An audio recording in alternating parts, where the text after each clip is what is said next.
Bismillahirrahmanirrahim. Assalamualaikum warahmatullahi wabarakatuh. Alhamdulillah wa syukurillah ala jami'in nikmatillah.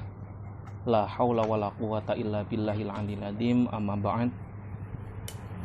Anak-anakku semuanya, alhamdulillah pada kesempatan kali ini kita bisa berkumpul kembali dalam acara live pembacaan kitab Matan Safinatun Najah dari Sulam Taufik yang direwetkan oleh Imam Syekh Abdullah bin Hasir bin Thohir bin Muhammad bin Hashim. Sebelum kita baca kitab tersebut, marilah kita baca Fatihah satu kali untuk diri kita semuanya dan untuk para orang-orang yang telah mendahului kita, yang kita cintai. Semoga Allah memberikan ampunan kepada mereka semuanya, dan khususnya kepada mu'alif atau yang membuat mengarang kitab Safinatun Najah. Semoga diberikan ampunan oleh Allah Ta'ala dan dimasukkan ke dalam surganya Allah Ta'ala. Ala hadiniyah wa ala kulli niyatis sholihah. Al-Fatihah. A'udzu billahi minasyaitonir rajim. Bismillahirrahmanirrahim. Alhamdulillahi rabbil alamin arrahmanir rahim maliki yaumiddin.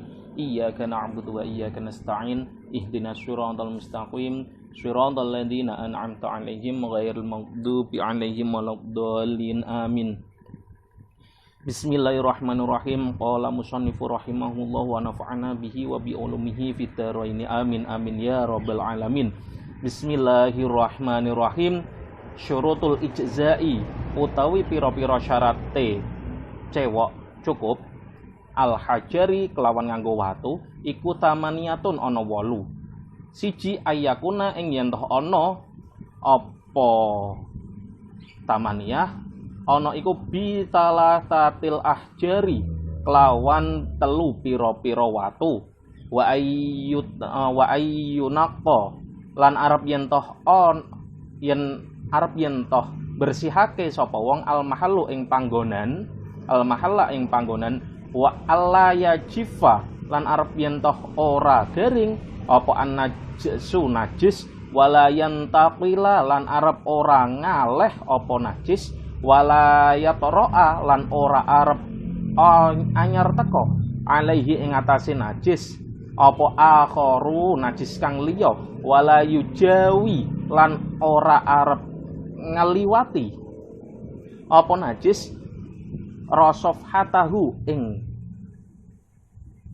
bokonge wong wa hasyafatahu lan ing hasyafahe wong wala yusibahu lan ora ngenani hu ing najis apa almau banyu wa ayyakuna lan arep ana apa al ahjaru pira-pira watu iku tahiratan kang suci. Jadi pada pembahasan kali ini saya akan menceritakan bahwasanya ketika kita berada di suatu tempat di mana tidak ditemukannya air atau di mana pada suatu tempat tersebut sulit untuk mencari air, maka diperbolehkan di dalam Islam untuk menghilangkan najis dengan memakai batu. Orang dulu itu memakai batu. Jadi cara untuk memakai batu bagaimana?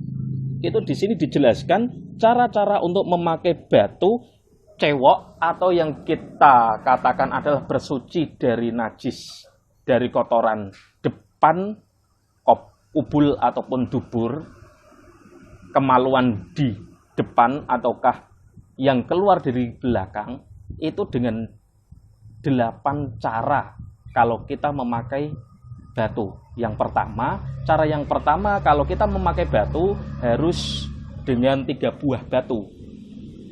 Maksudnya dengan 3 buah batu itu sendiri bagaimana? Ketika orang ingin menghilangkan suatu najis, itu minimal dengan cara memakai 3 buah batu yang berbeda. Artinya satu batu dia oleskan kepada di tempat yang ada najisnya di situ. Artinya kalau kalian istinja atau yang namanya kalian BAB, setelah selesai kalian pakai batu itu oleskan batu satu kali, set, hilang, tambah lagi batu yang kedua, set, hilang, yang ketiga, set, hilang. Itu cara yang pertama dengan 3 buah batu. Ada yang cara yang lain, yaitu dengan 1 batu, tetapi dengan ciri-ciri 3 ujung. Kalian bisa amati sendiri, kalau kita katakan yang namanya gendeng, atau yang namanya kalian katakan gendeng yang biasanya dipakai untuk rumah itu, gendeng itu kan segi 4, artinya itu ada pucuknya itu ada 4. Kalau yang di sini boleh memakai batu yang ujungnya itu ada 3, di mana ujung tersebut tidak sampai menjadikan sakitnya tempat yang kalian oleskan tadi. Contoh, Pak, kalau batunya itu agak lincip bagaimana, Pak? Itu terserah kalian. Kalau memang itu dirasa batu itu menjadikan baik, tetapi saya harapkan tidak. Yang dimana batu itu sebenarnya pucukannya itu tumpul, agak setengah oval itu. Jadi 1 batu dengan jenis 3 lapisan atau 3 tempat, memiliki 3 tempat yang bisa dioleskan, maka itu cukup. Yang pertama, cara untuk menghilangkan najis dengan 3 batu atau 1 batu yang memiliki 3 tempat yang untuk dioleskan itu. Yang kedua, itu adalah batu yang dipilih dapat membersihkan tempat keluarnya najis. Maksudnya apa? Batu yang kalian pilih itu harus batu yang benar-benar tidak terkena najis atau suci. Contoh, batu itu, seandainya batu itu berada di suatu tempat, apakah sekiranya ketika kalian melihat itu sudah terkena najis atau tidaknya? Apakah kalian akan mau mengambil batu di tempat yang di situ di sampingnya itu adalah tempat kloset, tempat pembuangan BAB? Apakah itu termasuk batu yang suci? Pasti tidak. Tentunya kalian akan mencari batu-batu yang dimana batu tersebut itu suci atau dapat membersihkan tempat keluarnya najis. Selanjutnya, syarat yang selanjutnya untuk cebok atau peper dengan batu, yang ketiga itu adalah najisnya belum sampai kering.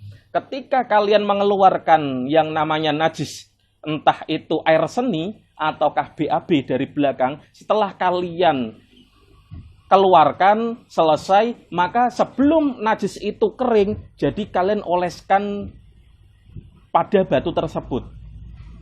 Kalau najis itu sudah kering, maka di situ tidak bisa memakai batu kembali. Selanjutnya yang keempat itu najisnya belum pindah tempat kepada tempat yang lain. Maksudnya gimana? Ketika kalian sedang BAB atau buang air kecil, di situ setelah kalian selesai, jangan sampai najis itu aslinya dari satu tempat titik di situ malah menjadi beberapa titik yang lain. Karena apa? Karena berpindah tempat, mungkin karena kalian itu lari, jadi tergesek-gesek, jadi najisnya malah menjadi lebar, itu tidak diperbolehkan. Artinya apa? Ketika kalian sudah mengeluarkan apa yang itu kotoran yang kalian keluarkan, pada saat itu juga kalian mengoleskan di situ. Jangan sampai najis tersebut keluar lebih dari tempat itu sendiri. Apalagi yang lebih nemennya itu adalah ketika najis itu berupa najis yang keluarnya itu tidak satu tempat, menjadi beberapa tempat. Contoh apa? Ketika dia BAB-nya itu keluarnya bukan padat lagi, tetapi malah menjadi cair. Ketika kalian BAB-nya cair, atau kalau kita istilahkan itu adalah apa ya? Kalau orang BAB-nya itu dikatakan mencret lah. Ketika orang BAB-nya mencret, otomatis itu kan ketika dia keluar, bendanya itu keluar, pasti bendanya itu pergi kemana-mana. Bukan satu tempat ke bawah, tetapi melebar kemana-mana. Dan disitulah tidak bisa dibersihkan dengan batu. Selanjutnya, yang keenam itu adalah najisnya tidak melampaui batas. Itu tadi, tidak melampaui batas dari tempat yang sudah ada. Kalau batasnya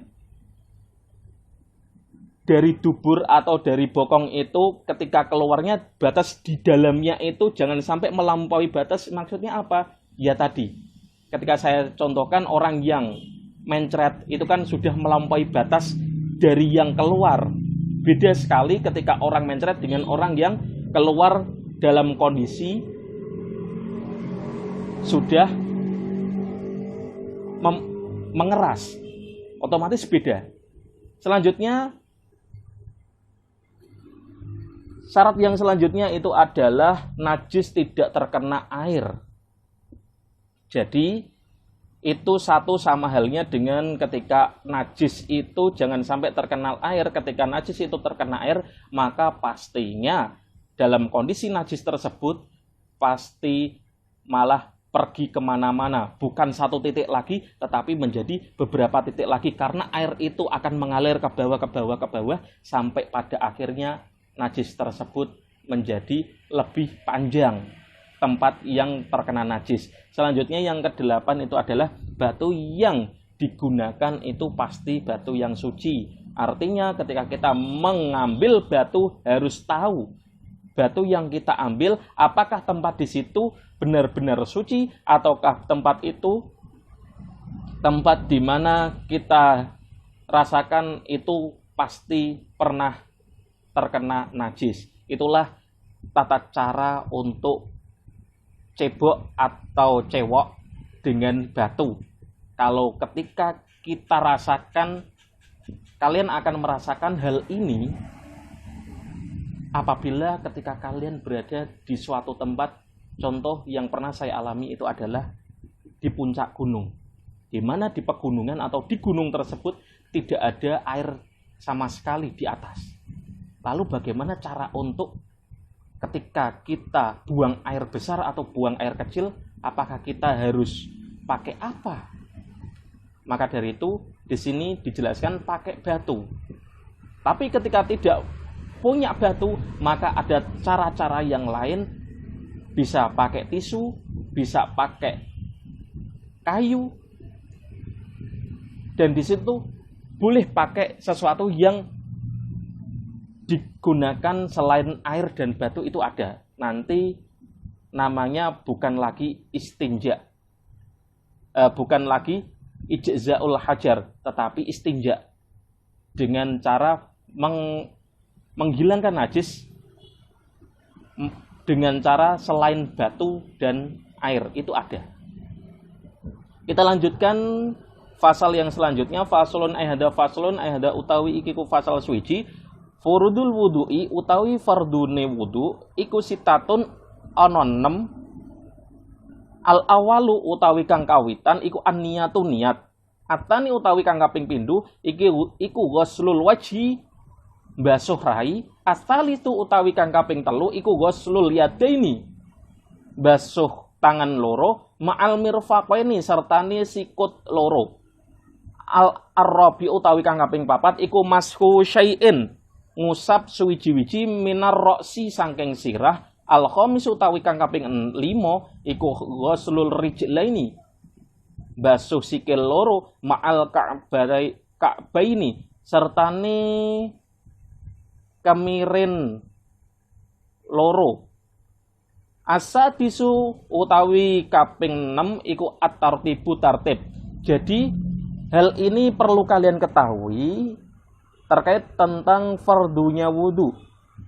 Fardu wudu itu apa? Ketika seseorang itu lupa dengan satu hal dari fardunya wudu, pasti wudunya itu tidak sah atau tidak diterima wudunya seseorang. Karena tertinggal satu hal yang harus dikerjakan. Fardunya wudu itu ada berapa? Ada 6. 1, diingat-ingat. 1, an-niyatu, niat. Atani utawi kang kaping pindho iku ghuslul wajhi, basuh wajah. Ingat, yang pertama niat, yang kedua adalah membasuh wajah.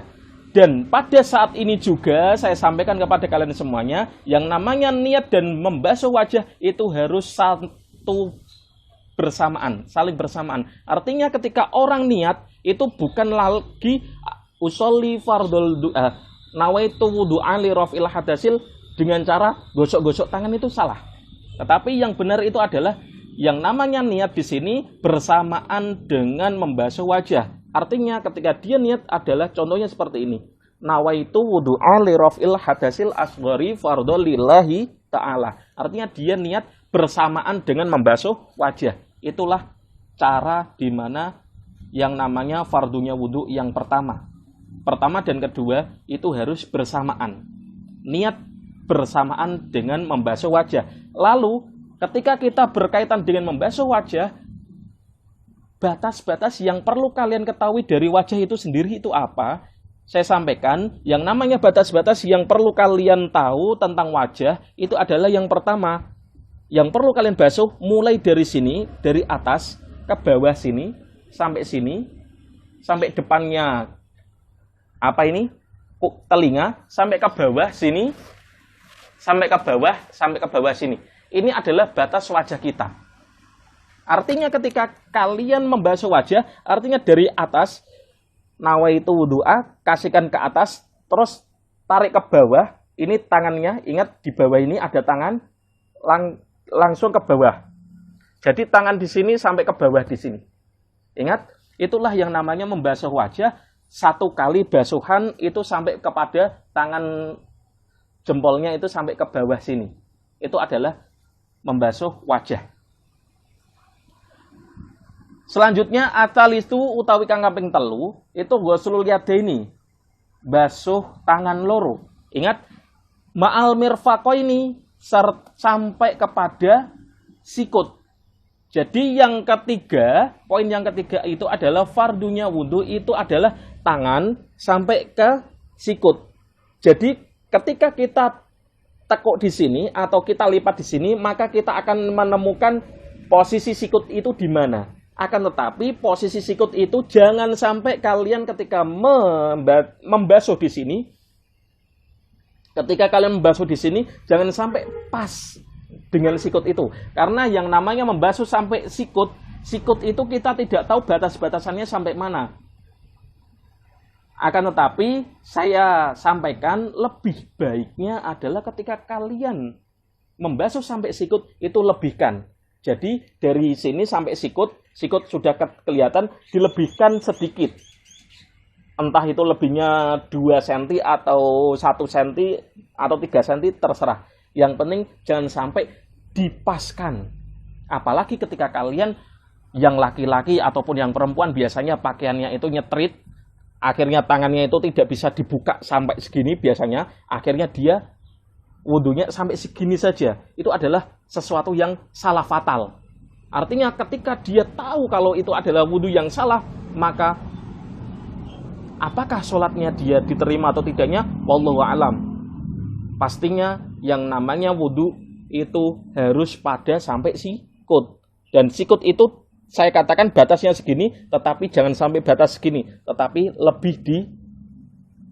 lebihkan. Karena posisi sikut kita tidak tahu batas-batasannya. Lebih baik dilebihkan daripada pas.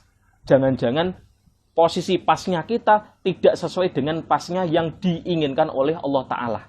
Dan disitulah yang namanya menjaga basuhan dari tangan sampai sikut.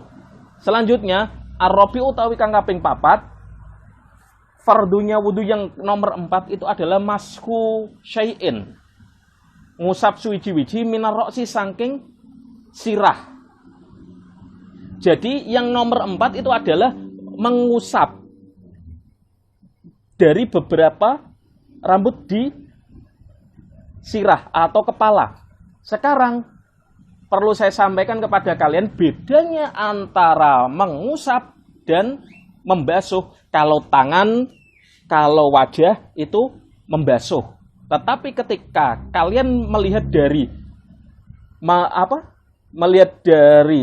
harus mengusap sebagian dari kepala, itu namanya bukan membasuh lagi, tetapi mengusap. Artinya bedanya mengusap dengan membasuh itu adalah ketika membasuh itu airnya pasti mengalir. Jadi ketika kalian membasuh wajah, di sini air pasti mengalir ke bawah. Tetapi ketika kalian mengatakan mengusap, itu hanya air sedikit, kalian usapkan sedikit saja. Hanya beberapa helai rambut saja itu sudah cukup. Artinya ada sedikit air, sedikit segitu saja sudah mengusap. Itu namanya mengusap. Tetapi ketika membasuh itu bukan gini saja, tetapi harus airnya pasti mengalir. Itulah yang namanya membasuh. Beda dengan mengusap. Sekarang ketika mengusap itu hanya beberapa helai rambut saja yang ada di depan sini. Jadi dari sebagian rambut di kepala. Lalu bagaimana pendapat para ulama? Saya katakan ketika pendapat para ulama itu banyak perbedaan. Menurut Imam Syafi'i itu hanya beberapa rambut saja. Tetapi menurut imam-imam lain ada yang seperempat dari kepala, harus rambutnya kebasah seperempatnya minimal. Ada yang mengatakan setengah dari kepala ini sendiri. Ada yang mengatakan seluruh kepala itu harus terbasuh semuanya. Itu pendapat ulama-ulama yang harus kalian ketahui. Ketika ada orang itu ternyata ketika dia mengusap kepala, ternyata kok malah kepalanya disiram semua, itu jangan kalian salahkan karena dia memiliki pendapat ulama dari imam madhab yang lain. Itulah yang namanya mengusap atau mengusap dari kepala itu sendiri, sebagian dari kepala. Oke, selanjutnya yang al-khamis utawi kang kaping 5, jadi yang fardunya wudu yang kelima itu adalah ghuslu rijlaini, yaitu adalah membasuh kaki, kedua kaki ma'al ka'baini, sartane polok loro. Yang kelima itu pastinya kita akan membasuh yang namanya kaki. Apa itu kaki?